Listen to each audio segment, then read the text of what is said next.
At T-Mobile, our critical mission is providing unparalleled 5G coverage for when connectivity is mission critical. Introducing T-Priority, America's best 5G network experience for first responders, even in times of congestion. More capacity, faster speeds, better coverage. T-Priority from T-Mobile, built for tomorrow's emergencies, ready today. Discover more at t-priority.com. For qualifying organizations on eligible rate plans, coverage not available in some areas and may be impacted by emergencies. You found your person. Now let the Knot help you with everything else. The Knot connects you to the wedding inspo, vendors, venues, and planning tools you need to make your day totally you. Having helped plan 25 million weddings, we've got your back when it comes to every little detail like RSVPs, budgets, and more.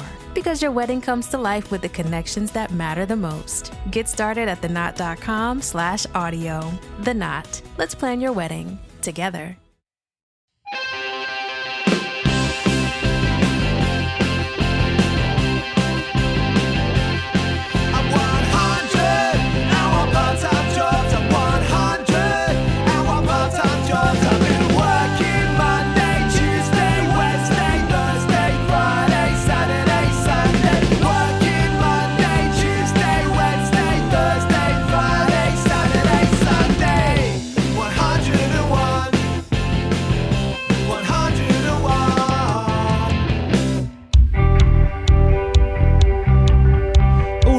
You're listening to 101 Part-Time Jobs. Thank you for being here.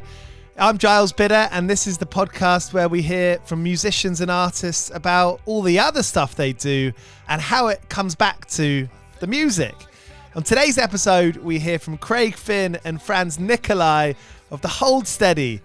To so many people, this band means a whole lot, and they are bottling up that shared experience of the band live in their Weekender, which is coming to London between the 6th and the 9th of March. That's really soon now, isn't it? It includes 4 shows, guitar workshop, pub quiz, and now a London rock and roll walking tour. You can find more information about that on their socials and their website.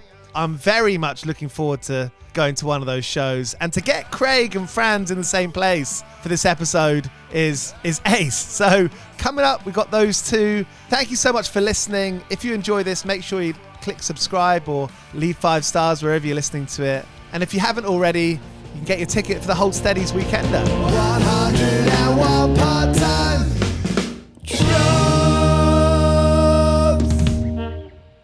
Just before you hopped on, Craig, Franz and I were chatting about how, you can't get perspective when you're so close to something, especially if you're in your, adolescent kind of years, getting 20s, 30s, you're so close to it that how can you get a perspective? And I wonder now, after this many years kind of away and now back in the Hold Steady, do you feel like you have like a picture of, like an accurate picture of what the band is and why you do it? Franz, you should answer that because you're the one who wasn't in it for a little bit. I think, I spent a couple years away, and there was some period of downtime right before I rejoined, and I think it was an opportunity for everybody to take a deep breath and, get a little perspective on what the thing was and how special it was. And, in ways that are, when you're doing things in your 20s, it's the first time you're doing them. And as far as you're concerned, it may as well be the first time that anyone's done them. And as you get older, you realize how many people have had similar experiences. There's actually, I've always said that they're in rock, like there's a word or a phrase that we don't have. Maybe Germans have it because they have a lot. But when you realize that everyone has gone through the same thing, or a lot of people, meaning like, you say like, oh, when we play this town, we love going to this bar after the show. And then you realize it's the closest bar to the venue and everyone was there, Yeah. And everyone eats in that one taco place next door. Yeah. You think you stumbled upon. So there's sort of this disappointment of that I think it's not terrible, but it is something you realize when you get older. But there's that thing that's there's a lot like it, but this one's fucking ours. Yeah. What Franz was saying, I think that one of the things that happened in 2016 when we started really doing mostly these residencies. That was a moment where we sort of took a second and distilled what the parts we like are and what the parts that we don't like or just aren't possible anymore. And that was, I mean, if you go on a tour, a band at our level, we get into the Midwest and it's a Monday night, the show's not maybe going to be epic. And it's like, well, and when you look at the numbers on a pure business level, it's not really working either. But, meanwhile, there are these places where it's working fantastically. Yeah. And so it's like, well, what's the logical thing to do here? And so much has changed in the music industry. I mean, we Boys and Girls in America, when we put that out, it was still the CD era. I mean, there was six-figure CDs were purchased, they've taken that, that's been taken away just because of technology. So to be touring in the exact same way seems foolhardy, and especially for guys who are 20 years in and older and have other obligations, etc. So playing shows and doing these residencies of places where you like, I mean, that's why we're talking now, really, because you've got those London shows, the residencies, plus more, loads going on there, which we'll talk about in a bit. But you're a replacements loving band, but you're Anglophiles as well, right? I mean, you can hear like the Who, you can hear some like Led Zepp. I think it's fair to say in some of the licks, like coming to England. Sorry, you go. England is obviously a center of rock history. And I know when we first came over in 2007, I was really fascinated everywhere we'd go. I'd say, sometimes from the stage, I'd say, okay, now who's from Sheffield? Yeah. I'd say, Pulp, Arctic Monkeys, is Duran Duran Sheffield? No, they're Birmingham, right? But anyways, I kind of get this. It helped me to kind of understand the geography of the country by placing all these bands to where they're from. Well, Glasgow's a big one because you get into like the Pastels and Jesus Mary Chain, Vaselines. Glasgow is one of my personal favorites, and Frightened Rabbit was the other was the band we became friends with, and obviously that ended tragically, but like had great nights up in Glasgow with those guys. And I think Glasgow outside of London tends to be the best show usually. Hey, have you read This Is Memorial Device? Yes. By Did you David read that, Keenan. Ron? Did you read that? No, I don't know what that is. It's a great book by an amazing author called David Keenan. This is his first book. I think he drafted one before but scrapped it. He ran a record shop. I think he released his book in his 40s, and it's about this fictional / is it fictional music scene in a suburb of Glasgow, and it captured like the dirtiness of a punk scene. Would you say, Craig? Yeah, I read it so long ago I don't remember everything about it, but didn't have like even like didn't he kind of he created this whole world that didn't exist. I think there were like fanzines and flyers in it and stuff like that. Yeah. And just amazing, and it kind of captures that moment of like the lore of it. And I see that in like the Hold Steady. Like you have a lore. You have people who that it's a soundtrack to those moments that words can't really surmise. There is something like that, and I think like that's a lot of people going to these shows, these residencies. That's why they go. They're texting their friends, being like, "Should we do it? Should we send it? We go full send." Yeah, there's quite a few going full send. I think I could say that for myself when we started our band and we start making music for yourself, you kind of you create it in your own image, meaning I was that kind of music fan, and I was looking for any scraps of information and looking for clues or Easter eggs in the lyrics, or and also just this is the part that I don't really understand about the Hold Steady, or that kind of floors me, is that when we started the band, we talked about being a band that people felt a part of, and I can't I mean, I have some ideas, but I can't exactly put in words how that worked out so well. Yeah, you can't plan that, can you? I mean, you can make yourself available. That's part of it, I think. You can't make yourself eternally available, but I think that we were pretty, especially early on, eager to get out after the show and mix it up with the people. So made a lot of real friendships, and I think that did help foster community. 101 part-time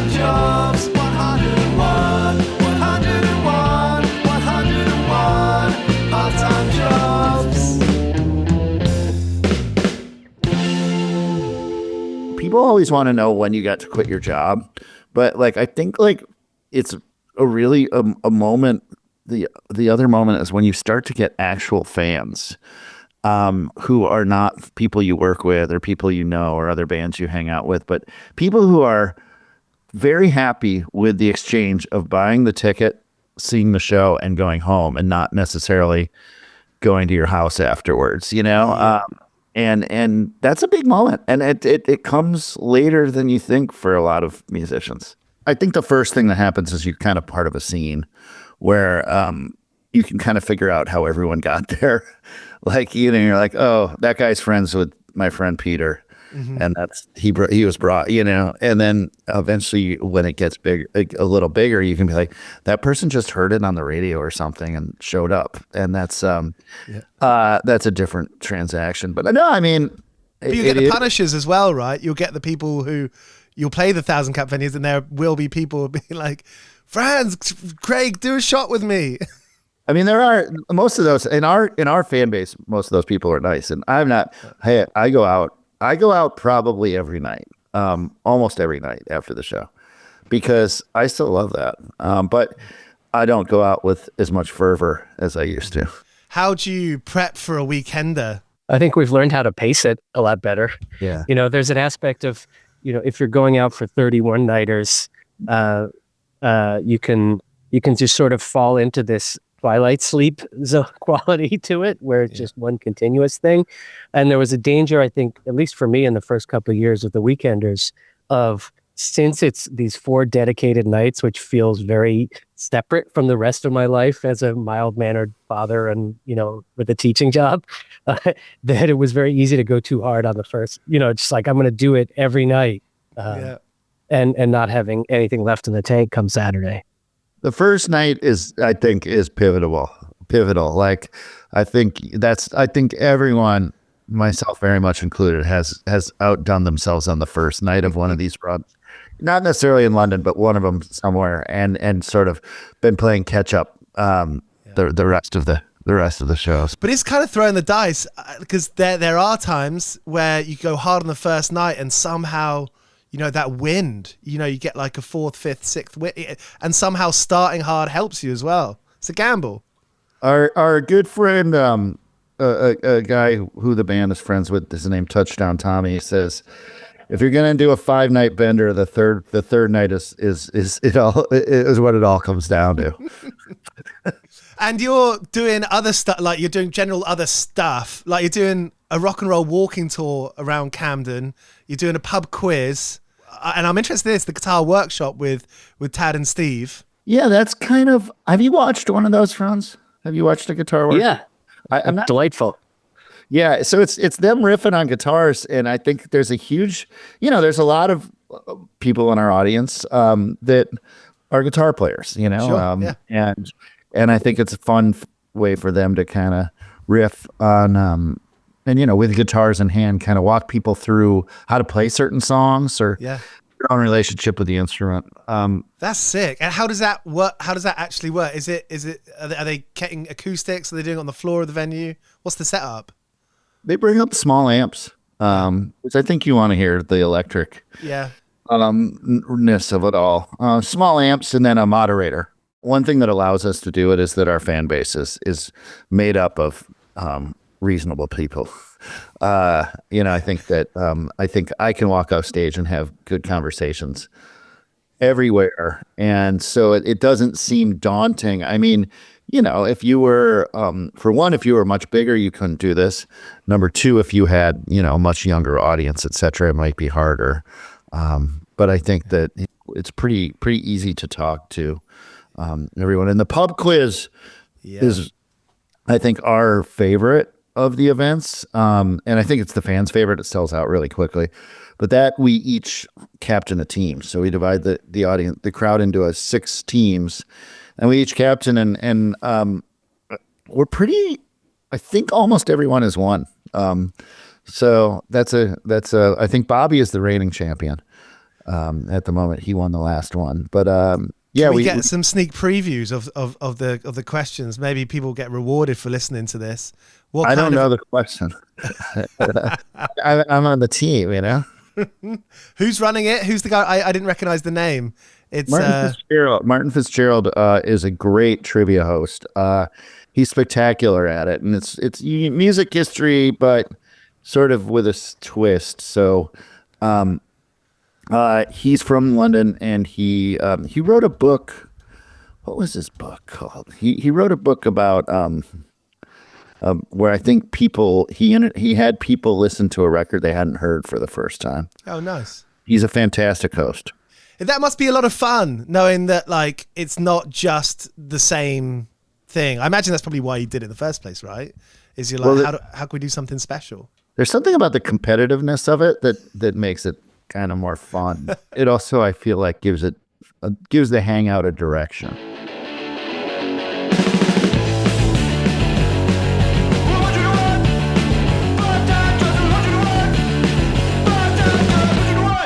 Franz, you say you're teaching. What do you teach? I teach at Bard College in the Hudson Valley in New York. I have a split appointment between the music department and the creative writing department. So that sort of suits me. Franz, do you ever think, would you ever, I'm just sort of thinking, because I'm thinking about how like when we do jobs, like I got a lot of ideas at my own jobs, that ended up in songs, little details and what.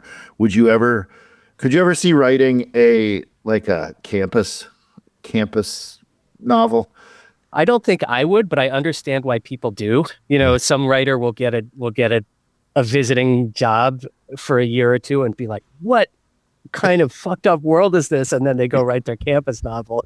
Do you mean campus novel as in like set in the campus, literally? Yeah. There's one Richard Russo Straight Man comes to mind. Someone who's I think of that one, he's the English chair, and all his coworkers are crazy, and he's trying to deal with that as well as his own life.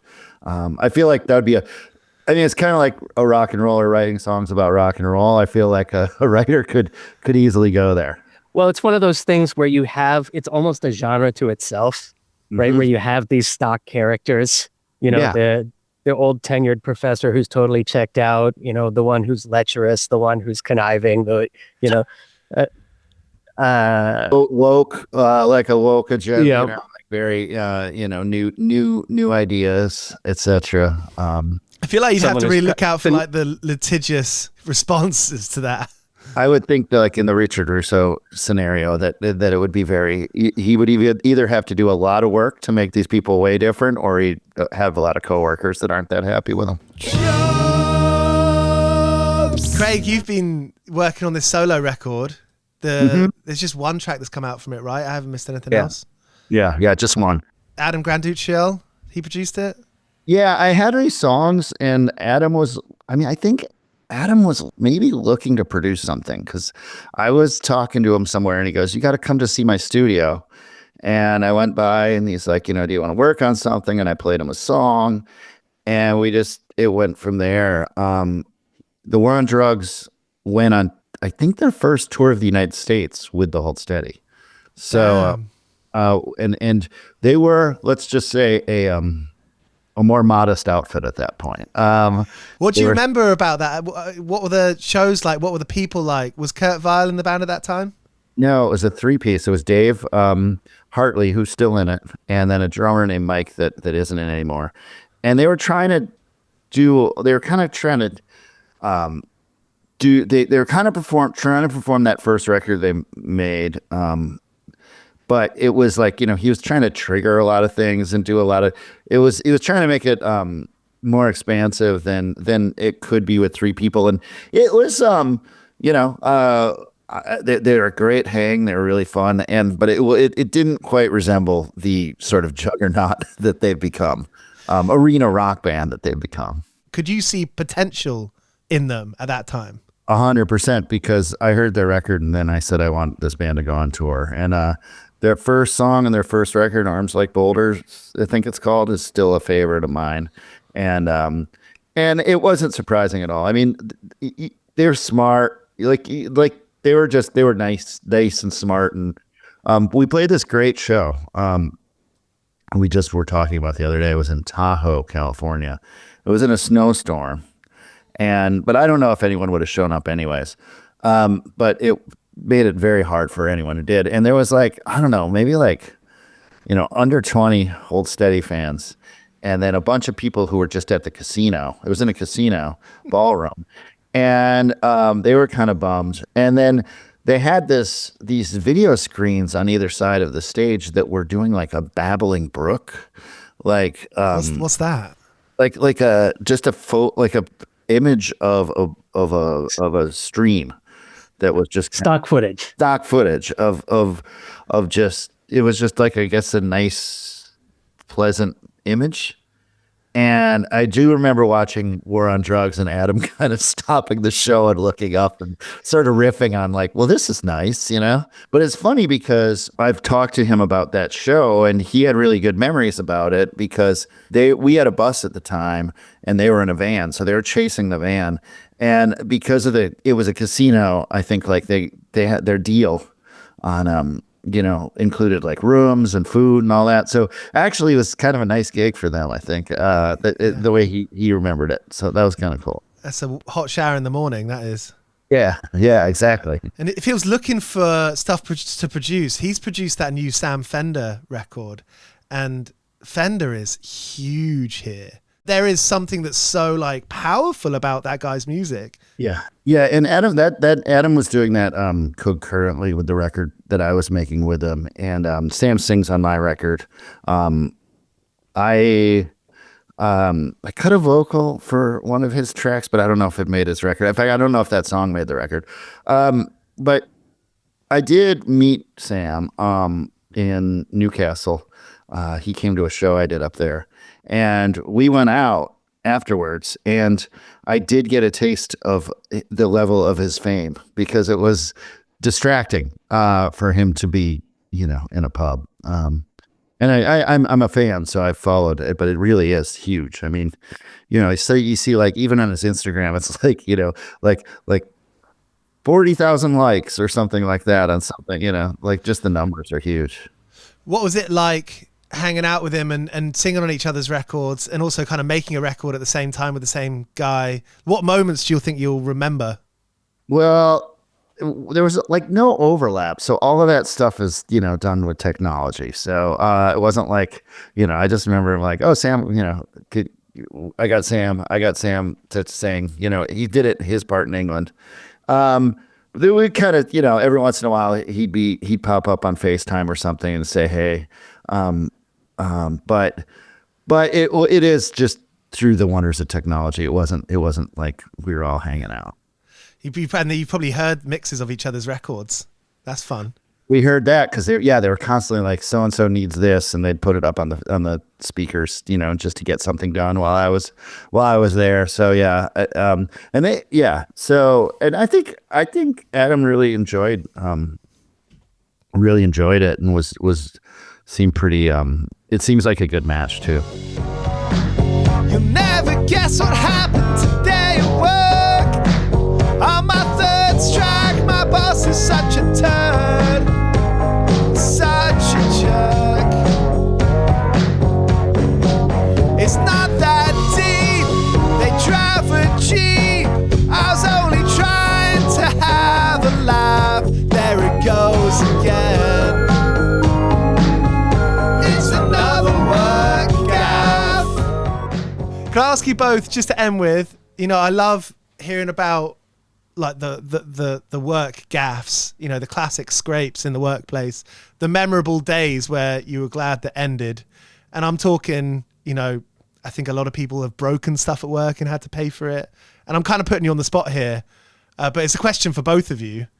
What was the worst day you ever had at work? I mean, I don't know if it's the worst day, but I do remember being in this isn't that bad, but I remember being in Sheffield at the lead mill, and there was a hole in the stage. And I remember being at sound check and saying, I have a bad feeling I'm going to end up in that hole. And I'm going to try to avoid it, but I really think I'm going to end up in that hole. And sure enough, before the show was over, I was in the hole. And I think about that, just the inevitability of being in that hole. It's like trying not to say something and then you say it because you're trying not to say it. I mean, it was sort of built for, I'm pretty clumsy, like that's sort of what my friends know about me. So it was kind of built for me. How about you, Franz? Any moments, any recent moments of shaming yourself in front of the class? Not recently, I don't think. The one that comes to mind is on a solo tour years ago when I was playing in Los Angeles, not a big music town or anything. And I was going out for dinner with an ex-girlfriend from college who, was in med school. She was going to be a dermatologist. Things were going really good for her. It's like, yeah. You should come to the show. There was one paid attendee. I was like, yeah, things are going really good for me too.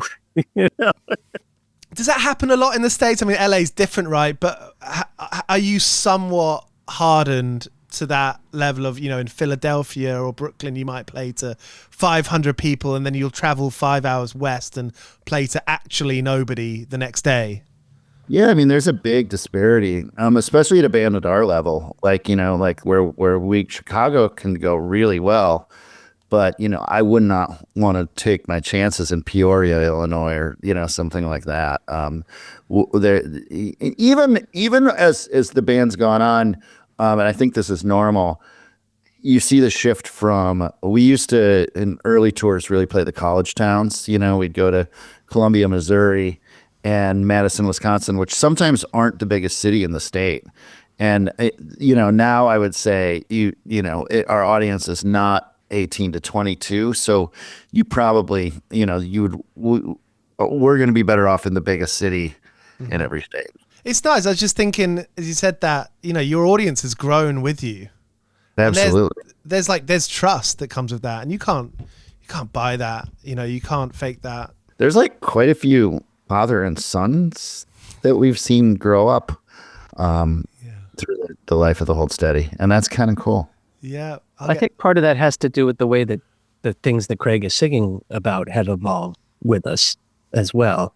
I think if the songs were still about 19-year-olds,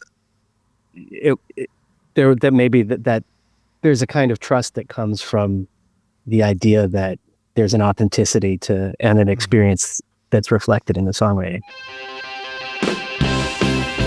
So that was Craig, Finn and Franz Nicolay of the Hold Steady here on 101 Part-Time Jobs.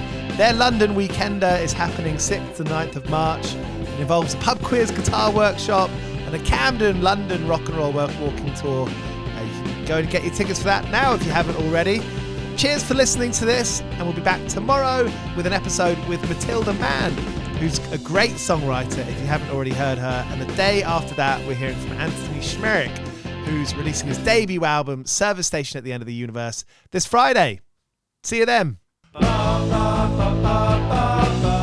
101 Part-Time Jobs is hosted by Giles Bidder and produced by me, Olivia Swash. This has been a Mighty Moon Media production.